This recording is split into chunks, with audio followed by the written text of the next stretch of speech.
And now a little story from the apple side. This is a story that I heard quite a few years ago, and it is a story from southern Africa, a story from the San people.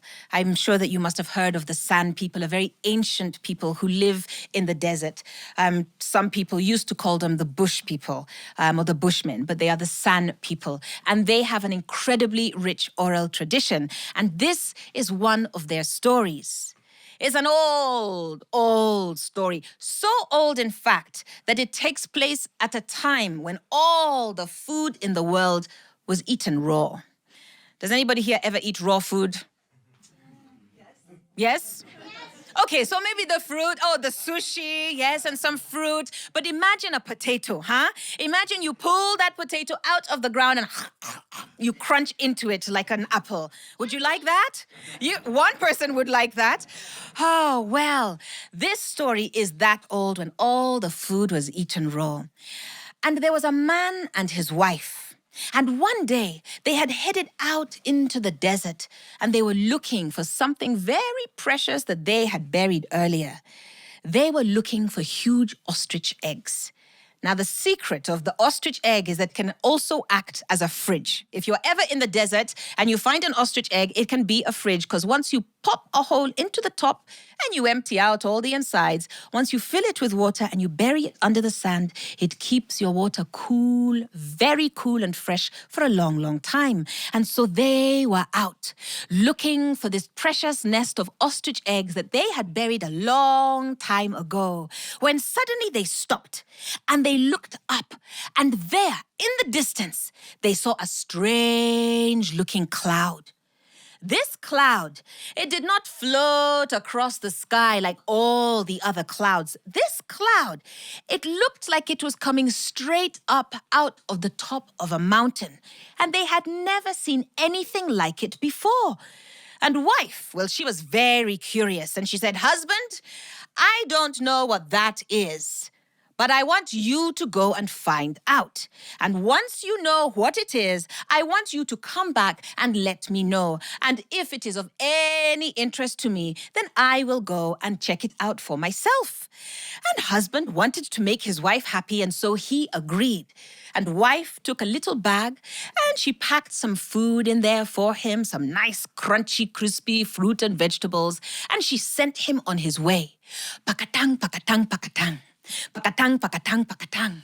Pakatang, pakatang, pakatang. Pakatang, pakatang, pakatang. He marched, he walked. He reached the mountain, he climbed higher and higher and higher and higher. And when he reached the top, he saw a strange-looking creature sitting right at the very peak of the mountain. This creature had a little hat that flickered and wavered in the wind. This creature had a yellow golden coat around his shoulders, and this creature had blue and purple boots on his feet. And the creature said, "Man, you have come. Come closer. Come and sit next to me." And man was shocked. He said, "Who are you? How do you know who I am?" And the creature said, "I am fire. And I have been brought to bring joy and happiness to the people of the world. Come closer." And so man went closer to fire. And the closer he got, the warmer and cozier he felt. He sat down next to fire, and the two of them started to tell each other stories. Man told fire about his wife and how wonderful she was. He told fire about all his friends and what life was like in the village. And fire told man about everything that he could see from his lofty position on the peak of the mountain. He told man about all the things that he could see on the other side of the mountain. And man, he couldn't believe his ears. He took all these stories in. Oh, they laughed. When they told sad stories, they commiserated each other. Some of those stories were incredibly interesting, and man was sat there gripped to his seat. "Oh, tell me that one again. Please tell me that one again." Story after story after story, until man noticed that, the sun was moving across the sky, and it would soon be dark, and it was time for him to go home. But hospitality was a very important thing for man, and he said, Fire, I have really, really enjoyed our company. I would love if you could come to my house, to my village. Let me introduce you to my friends and my family. I would love it more than you could understand. And Fire said, No. I am not going to leave this mountain. I'm going to stay right here at the top. However, please, you are welcome to visit me anytime you like.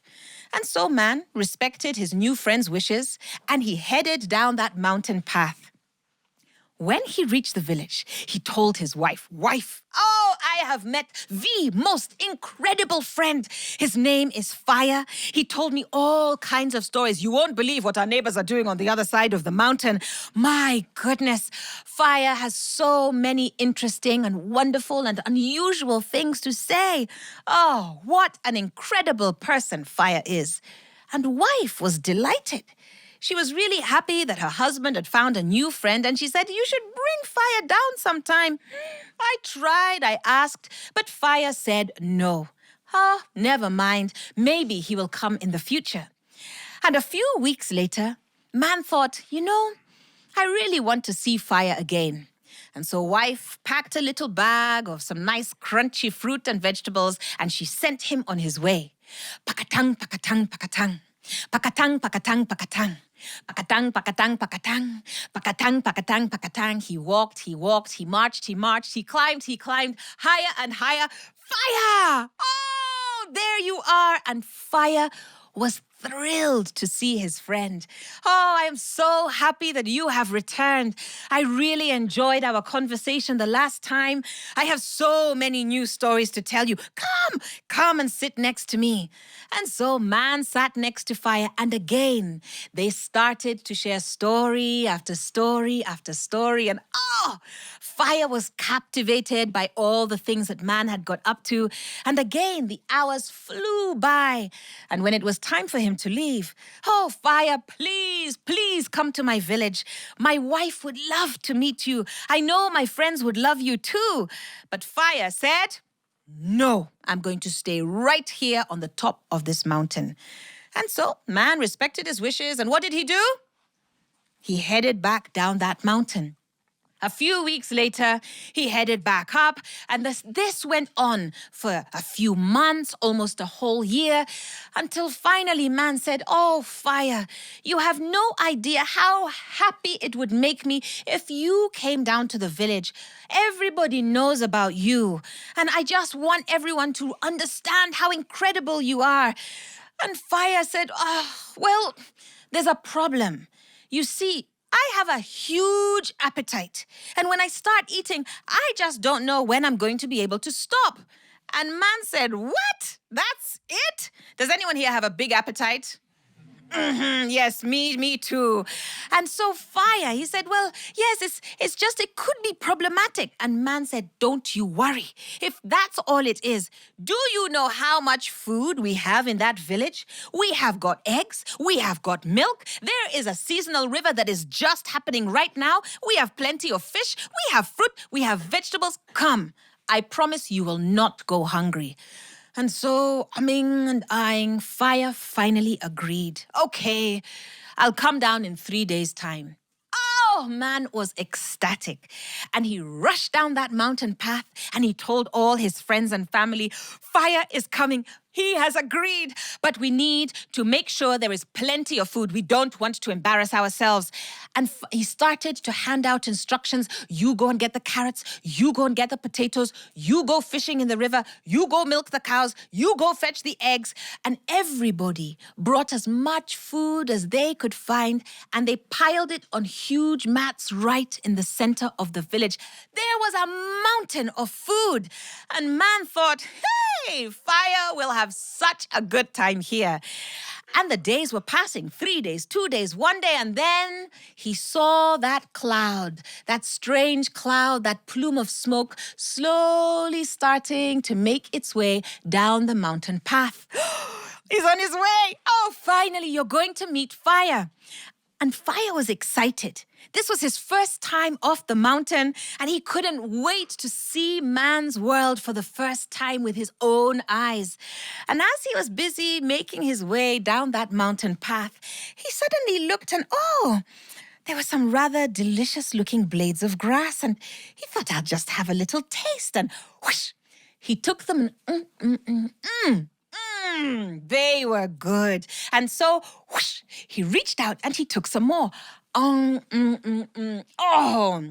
they were so good, in fact, that he wanted some more. And soon, whoosh, whoosh, whoosh, whoosh,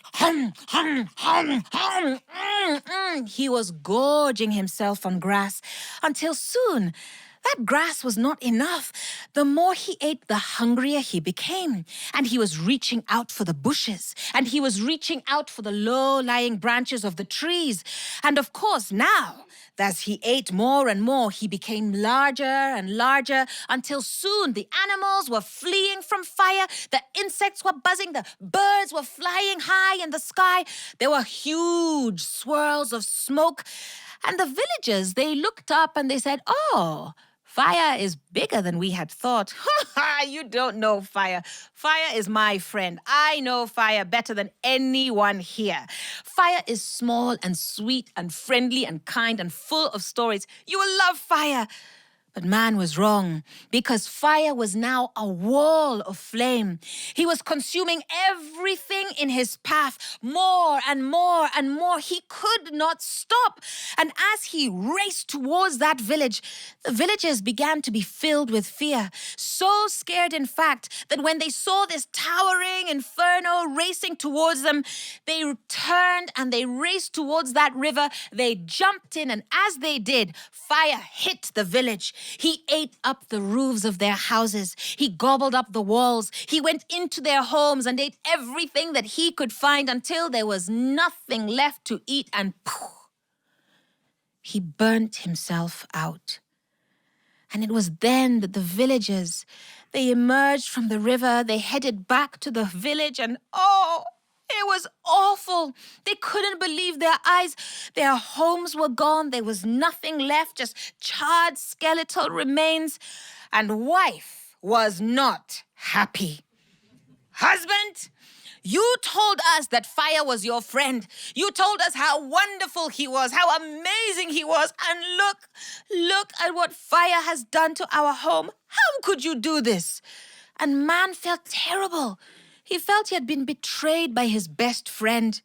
He said, this is awful. I never want to see Fire ever again. And as they walked through the village, trying to see if there was anything that they could salvage, when they reached the center, they noticed that something was different. And when they saw those mats piled high with food, well, wife noticed that those potatoes looked a little bit different. And so she picked one up and, it was hot and it was a bit soft. And she broke it open and the smoke and steam began to emerge. And, it smelled rather good. And she bit into it.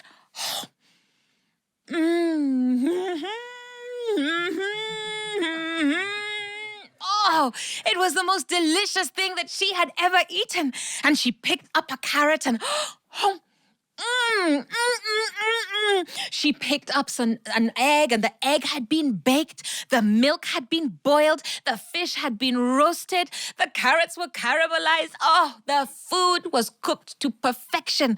And soon all the villagers were eating up the food, and it was so good that wife said, husband, you go and bring Fire back. And husband said, no. Fire is no longer my friend. I want nothing to do with him. Our friendship is over. And wife said, don't talk nonsense.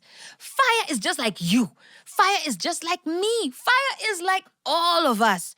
You told me how many stories he told you, what a good friend he was, how kind and wonderful he was. Yes, he has a wonderful side, and he has many gifts to offer. Look what the gift he has given to us. But yes, he has a dark and dangerous side, so we just have to find a way to balance it and manage it. You go and bring Fire back. She packed a little bag with the most delicious cooked food. Pakatang, pakatang, pakatang. Pakatang, pakatang, pakatang. Pakatang, pakatang, pakatang. Pakatang, pakatang, pakatang. He marched, he climbed, and when he reached the top, there was fire. Fire felt terrible. He realized what an awful thing he had done. And when he saw man, he was so filled with shame. And he said, I'm so sorry. I tried to tell you. I tried to warn you. I don't know why you're here. Oh, this is so, so sad. And man said, well, actually, I've come to ask you to come back to the village. And Fire was confused. He said, but I destroyed everything. And he said, well, yes, you did, but you gave us this wonderful gift of cooked food. We'd love to have you back. How am I going to get there? You saw the damage and destruction I did the last time. And then man reached into his bag, and he pulled out a pot. And he said, if you jump into this pot, I will carry you down that mountain. And then you won't be able to do any harm to anyone. So Fire agreed. He jumped into the pot, and man carried him down. And when they arrived, they saw that wife had created a little house for Fire, 3 big stones. And so man poured Fire into the center of his little house. And to this day, Fire keeps his promise of bringing joy and happiness to the people of the world. Thank you. Thanks for joining us for a little story from the Appleseed.